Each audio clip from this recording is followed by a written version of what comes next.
Welcome back to the Intel Extreme Masters Katowice. We are ready for our fourth series of the day, I think, but our first Terran player making his appearance, right? Yeah. TVZ, it's going to be Yeah. Millennium Diestar, yeah? Yeah. There you versus Liquid TLO, man. No. I think this will be the best series we've had yet today. Yeah. And, I mean, how could you get more descriptive than that? Diestar is he's been in the scene for quite a while here. I'm not sure if it's been as long as TLO, but I definitely remember seeing him last year playing different events. He kind of reminds me of Paranoid. He's been around for a fair amount of time, and he's relatively solid, but we haven't seen him do amazing things usually. TLO, of course, being TLO, has won a number of different events and has been kind of up and down recently. The brain says TLO's going to win, but the heart wants a Terran. So I'm hoping for Diestar to pull through here. Oh, you don't play this matchup. Sorry. You're not expecting me to say anything, I hope. Yeah. All right, well, the first map, we're on Antigua. How does that fare for Terran? It really depends on style. For very fast Broodlords, control the center of the map. This can be a very good map for Zerg, but for taking a fourth base, this is a very hard map for Zerg. Once Terran establishes the center with a 2-2 push, which is usually when that happens, it becomes very difficult for Zerg to take any of the side bases. Between controlling the center and dropping, that becomes very difficult. If TLO decides to pursue a fast Broodlord, Spinecrawler the top, take the center base, then it becomes very difficult for Terran. So there are other strategies. We might see mutas on this map. It's quite good for that. And also some like big 2-2 muta Baneling Speedling bus. But we'll just have to see. We haven't seen any of TLO's ZVT here. Yeah, there's well, great. The players are in the things. game. We're ready to go over to our British duo casters. So we'll punt it over to Kalaris and Apollo. Like the user for the phrase punt there. Thank you very much, Analysis Desk, as we will be jumping in just a second here between Mr. Diestar and Liquid TLO. How you doing, man? I had my mic up. I wasn't ready, but I am now. As I'm quite excited for this game, actually. Yep. Diestar between TLO. We may not see too much Terran across the weekend, so definitely get in there nice and early. That's the potential. That is true. That is true. We already had a Protoss advance. Our first player to advance through is indeed a Protoss. So let's jump into this game, guys. This is over to the left-hand side. Spawning as our blue Terran, we indeed have Millennium's Diestar. And spawning over to the right-hand side as our red Zerg, looking pretty good previously. He goes by the name of Liquid TLO. I have to be very cautious with what I say as QXC is over there. Of course, eagle eyes looking onto the Terran matchup. I can't say anything wrong because I will get corrected. Of course, QXC, a very intelligent guy. Yeah, that's true. So got to be careful. But already we see Diestar going command center first. This has become almost the norm as of recent, especially kind of frontiered mostly by Flash, to be honest. In Pro League, was going command center first every single game against Zerg. There are other players that had done it before, but the one that really did it every game and wasn't afraid of anything, and then it kind of exploded a lot more, I think, was definitely Flash. Yeah, he just didn't really care too much what his opponent was doing, and from that point on establishes himself a nice macro situation to be in. TLO, meanwhile, hatchery first, the standard that we would always see from TLO here. Well, I say standard from TLO, but he always can throw in some weird things, so you should never really count that out. There are a couple of options from Diestar to branch off from this, whether it be 1 or 2 barracks. If he goes 2 barracks, he has later gas. If he goes 1 and runs a risk, he can get faster double gases before the orbitals are actually up, which means a faster factory, therefore faster Hellions, which of course you always want against Zerg player. They are your scouting tool, they are your harassment tool, and it's really good to get them nice and early. But we are going to see a potential scout, I suppose, here with this SCV. To find out what TLO is doing, as you said. He could be throwing down a gas early, he could not be, and that's usually the goal of that SCV, to actually find out what's up in the main base. Meanwhile, we have Diestar. Looks like he might be saving up for actually a little bit of an extra deviation here, as for now TLO, he's going to get spotted in just a little bit, sending out another drone. Will that be going out to go for another expansion is the question. We already have TLO sharking around at his natural, making sure no bunkers are going down anytime soon.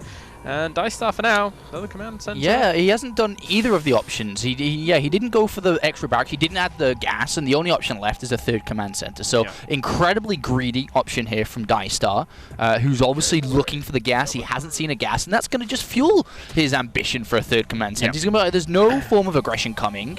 I can see that because there's no gas down. I've already planned to go third command center. Great. I might as well just make sure it does happen. And, you know, that was a great, actually, scout by TLO onto the gas, revealing that most likely that there is a third command center down because of the gases being so late. Yep. Diestar trying to hide away his third command center, but as you rightly pointed out, revealed by gas timings. Is very, very opportunistic here by TLO. And for now, we just have the queens being made. Not too much going on. Craziness from TLO where the queen's going.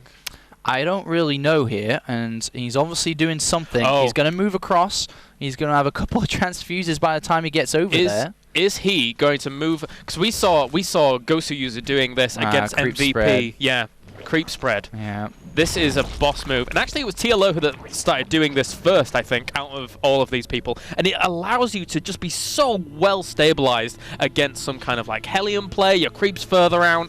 I really, really like it. Yeah, I'm surprised I didn't actually see that straight off the bat there. I was a little bit confused where they were going, but yeah, you know, TLO's been very much so about his creep spread and trying to improve it. I think on his stream, you see it the most where he tries things like this, whether it be Overlord spreading creep and a queen moving across. So I've seen queens in Overlords as well in the mid stages of the game once they have Ventral Sacks and Overlord speed. But that's going to really improve his creep spread. And if you think about how TLO's been perceiving this game, he knows most likely there's a third command center down. Yep.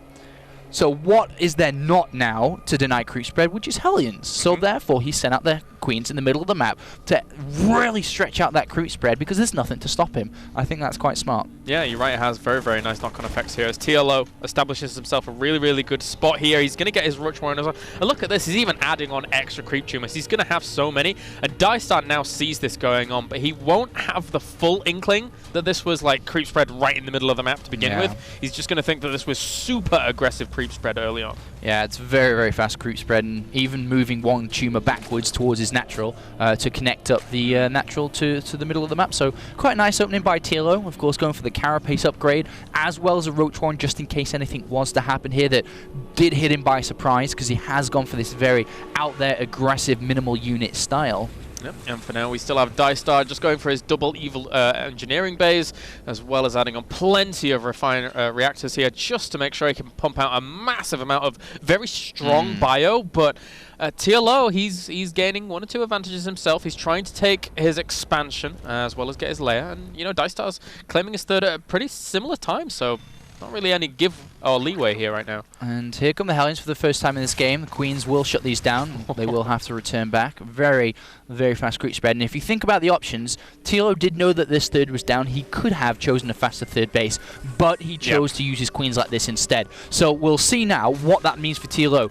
Is this creep spread going to benefit him in the way that he wants it to? Because that's what he's chosen over having a stronger economy and a bigger worker supply. Right now, though, TLO is building up quite a few roaches here. He knows that that third base is going to be taken shortly. He could put quite a bit of pressure in before anything's really out there in terms of upgrades, as we see Diestar stim so far away. Yeah, those Hellions are on the way to poke at the third here. They're going to find it. They do see it, but they have to retreat now. That's too much mobility. That's too much creep spread. Even without Glia Reconstitution here, TLO has a fantastic situation to be in. He's making 9 more roaches. Is he just going to go for a big, big timing here? Well, his Carapace is about to finish, and these roaches could actually pick up and destroy this third base very easily. He's going to have to retreat back. Bunkers are coming down. Quite a few bunkers, too. Once Stim completes, this becomes easy, but the creep spread started so early. Yeah. That's, as mentioned, that was his choice. That's why he wanted it. And now with the roaches piling down, they arrive very fast. Yeah, they really do. This bio's in a good position to defend for now, though. Good repair. Well, actually, good hold at that ramp, just making sure that he had a good situation there with the buildings in place to just stifle the movement of those roaches. And TLO for now, well, it's 52 workers to 52 workers here. Yeah, I think he may have overbuilt the roaches a little bit. If he cut out maybe 5 roaches from this, or cut out all those roaches, he would have achieved the same thing that he's going to achieve now. I don't think it's going to be breakable. He may try it, but now that Stim's done and 1-1 done as well, Diestar is going to hold on, and he's even going to pick up and go. I really think he's going to hold this. Yeah, he should be able to. That bunker replacement just allows him so much defensive capabilities here. Even with the Hellions, it's just fantastic positioning for Diestar. He is supply blocked to a certain degree, which is a bit annoying. And actually, those Marines just overstepped the boundary just a little bit there. And but for now, Diestar still supply blocked. But there's a drop headed towards the third base. TLO's all his units are out in the middle of the map here. He's got nothing to defend against this. Stim and 8 Marines could bring down that hatchery. He's got no idea about it. The roaches are occupied. There's no units in production. TLO, I think, is overstepped here. He's built too many roaches. He's trying to achieve something here, and he's not getting the right goal. That hatchery, all the drones could actually just die, and TLO's back on 2 bases. TLO's not reacting in time as well. He loses so many drones. They could have pulled them away, but he doesn't in this situation. He's controlling at the front, trying to poke away at the front of Diestar, and that hatchery, as you rightly pointed out, is gonna die, and that's a massive blow here to Zerg. He just overstepped it. Like I said, if he'd built half the amount of roaches, he would have achieved the same thing that he's got with twice as many. Yeah. He was never ever going to break that natural. All he wanted to do was bring back that third base. Maybe in his mind he thought he could break that natural, which is why he made so many roaches. But in this game, right now, that hurt him more than anything else because he was behind in drones. He had to drone up. Therefore, he had nothing to defend. Diestar very smartly picked up, dropped him knowing that he was down to defend. And what we're going to see now with combat shields done, tanks on the way, Diestar's going to go take his third base, and TLO's going to be left with question marks surrounding his forehead. Yeah, TLO still just slightly supply blocks here. Do have a little bit of lag, so... Oh, that'd be easy. No. I guess that's the case, but yeah, we're just waiting for now whilst we get all of this good to go, guys. So yeah, actually looking at the minimap, there's just purple. Yeah, there's a lot of crease spread. I mean, that's working in TLO's favor here, but Diestar, in terms of who's ahead and who's not, is in quite a clear lead at the moment. Yeah. He has 2-2 on the way. There was only a single evolution chamber down for TLO, so he's only researching +2 carapace. So in a couple of moments' time, it's going to be 2-2 versus 0-2, should I say. 0 attack, 2 for the carapace. And right now, I think that Diestar is going to take his third, and then he's going to move out when he's 2-2. And I think that he could actually just clean up the game there and then. Yeah, I think that there might be the potential here that like everyone has disconnected from the game. So we might entirely have full internet problems here, which actually means that nobody might hear this. But there you go. That might be the case as well. So for now, guys, we're just waiting to see if this is going to... But Diestar was legit in a pretty good spot there. He was. He was definitely in a good spot. And to be honest, it's not in a good enough spot to call the game there and then. Of course. But definitely at a good 70% to 30 advantage over TLO at the moment. Yeah, he was cranking out dem upgrades, getting everything good to go, even getting a few siege tanks in there as well. Yeah. So we're tunneling claws on the way, though. Yeah, so not too good, as mentioned, for TLO here. Not too good for us watching it, if there's anybody actually watching out there, whether the internet's gone down or not, because over here, it's gone down on our PCs in front of us. Yep. The internet is gone. It's gone. But in the players area, which is in a different part of the convention, it may still be up. The game may still be going. May still be. So for now, in terms of what was actually happening in the brackets previously, we have Rhett and Paranoid actually going to be going up against one another in the lower half of the bracket from Group A. Yeah. Bracket A even. And here we're just with Diestar and TLO. And fun fact is that Diestar actually hasn't had to play any games yet. So yeah. And the same position as we saw Rhett before. Winner moves on to the main tournament. So quite good for either of them if they win. Quite good indeed. Quite good. So...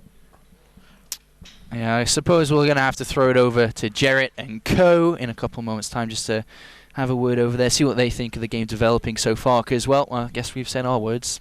Yeah. Welcome back to the Analyst Desk. It's sad and unfortunate that the technology just isn't there yet, but we've got a brief interruption in our play. There's nothing that could have possibly been done at any point in the development to have prevented this, but here we are. We had actually a pretty close game. I thought TLO was going to stomp through it at the start. Yep. And then Diestar held on, and then obviously he's getting his upgrades, and he's kind of back in the game.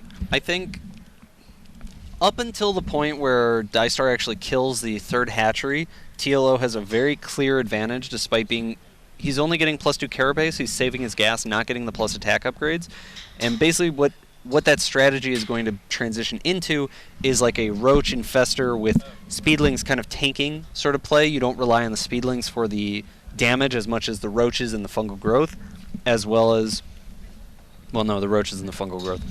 And so with the third base, he has 6 gases, he's able to make quite a number of infestors, quite a number of roaches. He would have been able to continue to delay Diestar's third. I thought he had a really good position. Diestar kills the third, and then the game gets a little more dicey. I don't think it was favored actually either way, and if I could choose to be one of these players, I think I would rather be TLO. Creep spread all over the map, rebuilding his third, sure. He has +2 armor before his opponent is going to have +2 weapons. He's almost +2 weapons was like 40% of the way done, and +2 armor for the Zerg player would be finished. That's a really good position to be in, even if you don't have the attack upgrades, because the roaches are just going to take a long time to die. Diestar wasn't really making marauders. His infrastructure wasn't really in place to make marauders. He was more reactor heavy, and so he's going to have to rely on the Marines to kill the roaches, but with that upgrade disadvantage, it's going to be relatively difficult. TLO had very forward position, very aggressive position, the ability to deny the third, lots of vision all over the map, and so that appeals to me much more than Diestar's position, which was basically like, I'm not taking damage, and we're going to be on the same number of bases, and then I'm going to have 2-2 versus your 0-2. And so I should be able to do a big, strong timing push. And that play doesn't appeal to me as much, so I like TLO's position. I don't know, like, objectively, if you were to play that out, like, 100 times, who would actually end up winning? I have a question. Why was he getting Burrow movement? Because he's TLO. Something was in the works. Yeah. Basically, the strategy there is you go the fast speed roaches, and then I think he was actually planning on bringing his queens with that push if his opponent had open banshees. He had the creep spread forward enough, he could have walked a couple of queens off the creep, and speed roach plus 3 to 4 queens will basically just annihilate most Hellion Banshee openings, especially if you don't really have the bunkers and the units in place to deal with it. Didn't open Banshees, so Diestar was pretty safe. And then he transitions into Burrow, and eventually Burrow movement while getting +2 carapace. And basically what that's going to do is take away a lot of the potential timing attacks that Diestar could have done with, say, Mass Bio plus Medevac or Mass Bio Medevac tank. Basically, there's an engage. TLO is able to keep a couple roaches alive by burrowing them, and then eventually you get to a point where it's just very difficult for the Terran to have a good engagement because of burrow movement plus creep. So how, like, he burrows the roaches that are injured and pulls them back, or you think he would like to engage with the burrowed roaches, bring them under the army of the Terran and unburrow them? Yeah, I mean, you can do it a couple ways. You could do that where you burrow your whole army, or like you burrow 1 or 2 roaches and you put them on their army. If you have a good opportunity, you can move everything up and unburrow basically on top of the siege tanks. That's pretty effective. Also, what you can do is force the engages to happen as far away from your base as possible on creep. Your opponent starts fighting, he stims, and then you burrow and you start moving away. Burrow movement, obviously, stim Marines are still much faster than roaches, even when burrowed under creep. But roaches burrowed under creep they have some amount of movement speed that's not negligible. They can kind of get away. And so you can force your opponent into a position where he doesn't feel comfortable pushing on the map unless he has 2 to 4 scans. Because of the way you engage, you run away, you burrow, you keep forcing your opponent to use scans and making it very difficult for them to actually push out. Meanwhile, you're transitioning into a real unit composition that can actually fight Bio, Tank, Medevac, which would have been the Roach Infestor, and eventually he would have added probably plus melee and transitioned into Speedling Baneling as well.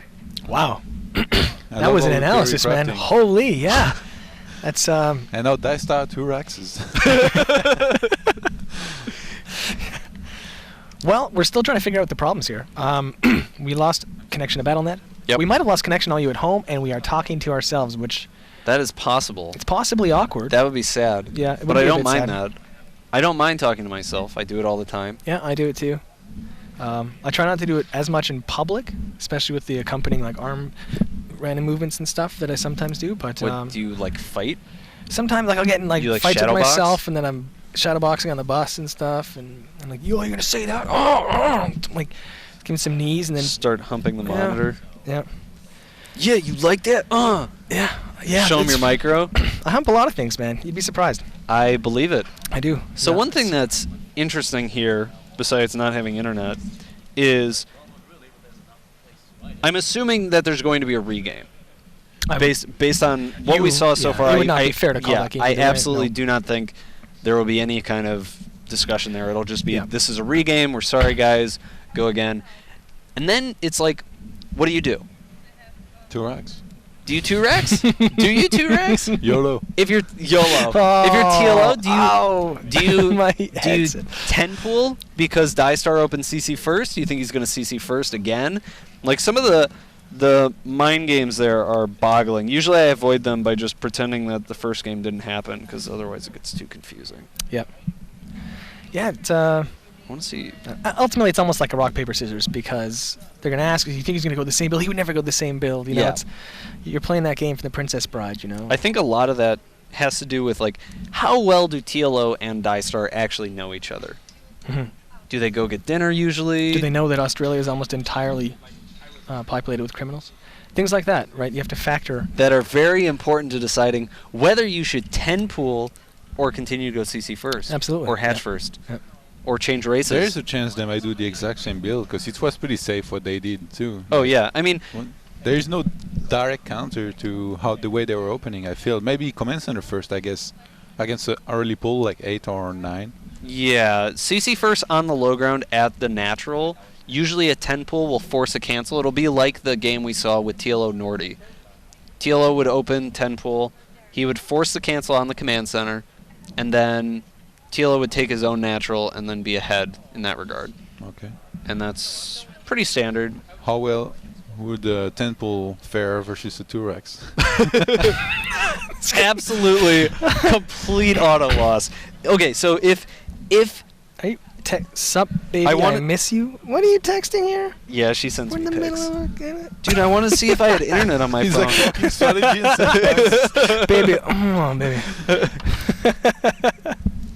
if Apollo's leaving. Yeah, apparently. he's out of here, He's man. done. He's like, well, internet's gone. I guess we'll go play checkers or something. Maybe we could stream that.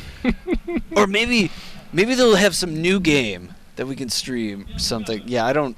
Oh, okay, Snooker. I don't know what he's snooker. Snooker. Is that what they call it in Canada? Yeah, but I heard, he was saying snooker, and I'm going to trust him because, Snooker. yeah, he comes from the country the language Snooker, eh? originated in. Yeah, snooker, man. Snooker. Right? Snooker? Yeah. That's why he's dressed like that. Okay, so facts about 10 pool versus 2 racks. Mm.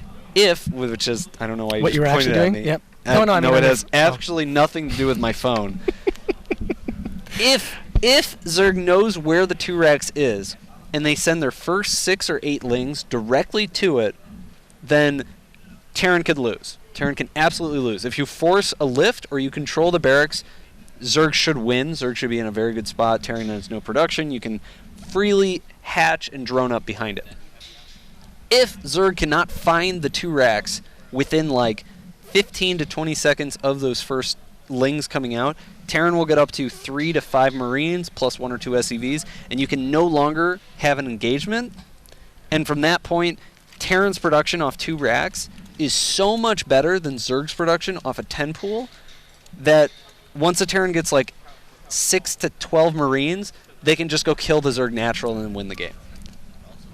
And that's... Well, we're back.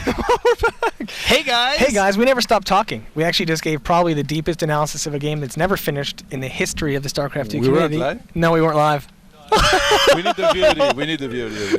Yeah, there'll be a VOD. Check it out. We Put were, it on oh YouTube. man, we were making jokes. We were hot, man. Ah, a shame. Anyway, I'm still not sure what's happening. We're gonna have a regame. We completely lost our connection to BattleNet.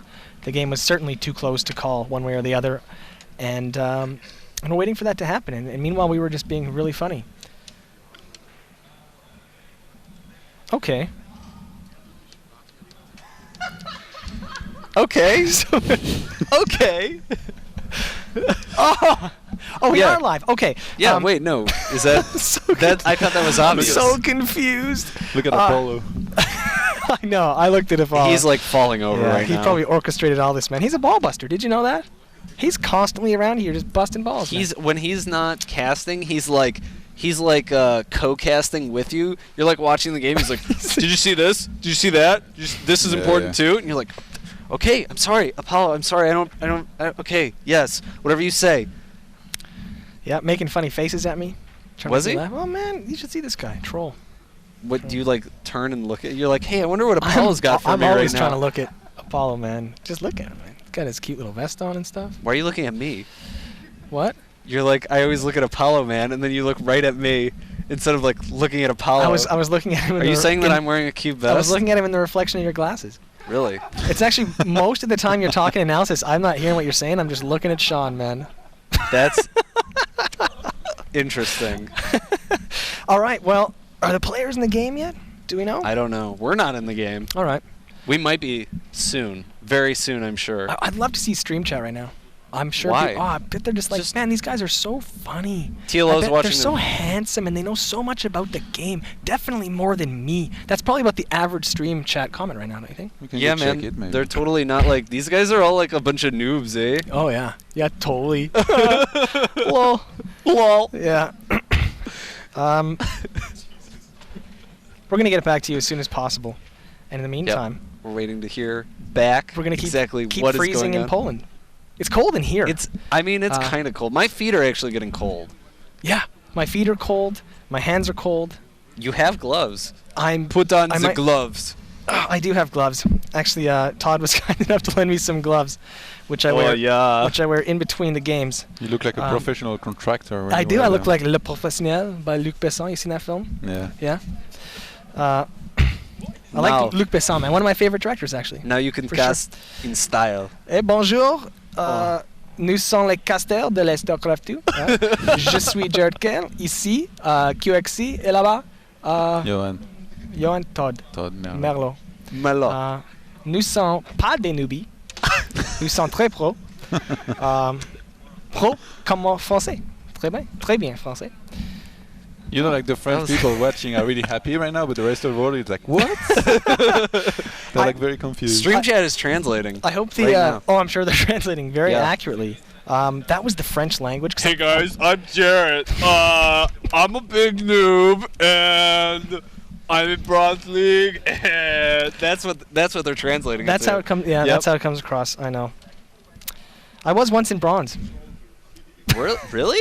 Yeah. What was that like? in beta? I did my placement after a night at the bar, Yeah. and then, yeah, I was put in. Well, I lost all the games, so Yeah, I think losing all the games is it's a good way to get it's into bronze. a valid way to Um, enter Bronze League. Yeah. Fortunately, So- I worked my way out of that. I think we lost the internet. Are we still live? Dug out of Elo hell. Uh-oh. Oh God, not again. I hope they're taking a VOD. What? Okay, let's. All right. Let's play a video. We're gonna play a video. We're gonna advertise ourselves, and we'll be back soon with internet.